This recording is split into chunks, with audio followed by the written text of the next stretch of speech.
Today we're celebrating World Green Building Week. This is the first event of around 20 that are going on simultaneously around the world over the course of this week to really draw to attention the global campaign for a sustainable built environment that we're all involved in.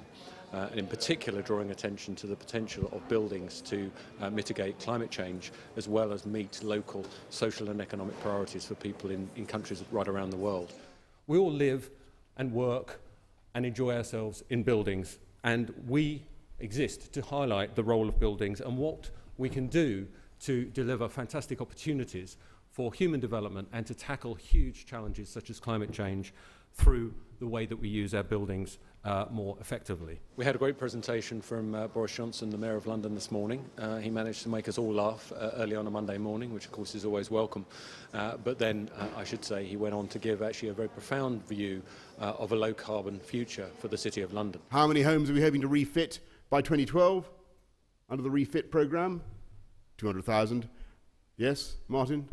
Martin nodding over there. How many by 2015? 1.2 million. How many homes are there in London altogether? 3.6 million. That's a huge proportion. That's a massively ambitious programme. I believe that key point to make to government on all this is that there are savings.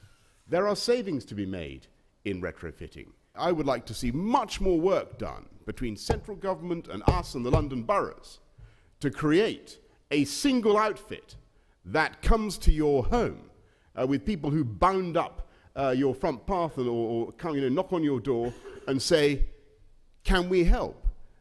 Can we help you to save money? By any comparison with any other sector, buildings really surely should be at the forefront of our thoughts about how to drive better homes, better lifestyles and a lower carbon economy.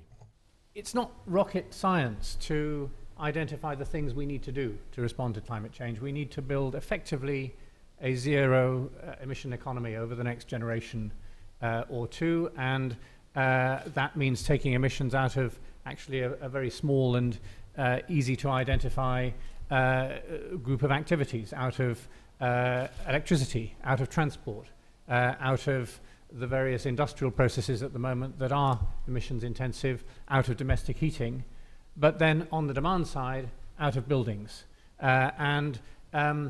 Politically, buildings are probably at the cutting edge of doing all of those things because the opportunities are so tangible and so much in our faces. It's the door that we need to go through to unlock some of the other more difficult things that we need to do. Buildings are the most tangible reflection we have around us of who we are. They're an expression of our identity, of our deepest personal choices. And in the end, we will only respond successfully to the challenge of climate change if we do so at the level of who we are, as well as at the level of what we need to do. And so I think part of the challenge of shaping, if you like, the landscape of the imagination will lie in the choices we make about buildings. And yes, those choices are available economically as well if we apply real imagination to them. Policies need to focus on whole building, deep retrofits, rather than cherry picking or harvesting the low-hanging fruit, as has been said earlier. However, the good part of the news is that if we do embark on this more ambitious policy path, to fixing our buildings and go for deep renovations instead of cherry picking, not only do we contribute to addressing climate change to a large extent, but also we will partially solve many other problems, some of which have been already mentioned today. I think we are at the very beginning of this, since we haven't even realized that working on our buildings in a piecemeal way will not deliver the climate change mitigation targets that we are aiming at. Once we realize, then we have to put together our efforts to have a really concerted effort from all the stakeholders around the table and tackle this issue. No, we haven't. The policymakers in the European community, in the UK specifically, they're very important to us to make sure that they keep at least a level playing field and keep raising the bar on that playing field so that we don't feel like we're going it alone.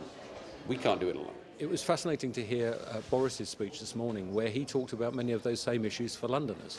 Again, the drive to cut the energy bills of millions of people, to deliver low-carbon and affordable homes right across the city, is as big a priority here as it is, for example, in the townships of South Africa or the ghettos of the cities of Mexico. So huge similarities, which, as I say, is a real focus for the World Green Building Council over the course of World Green Building Week.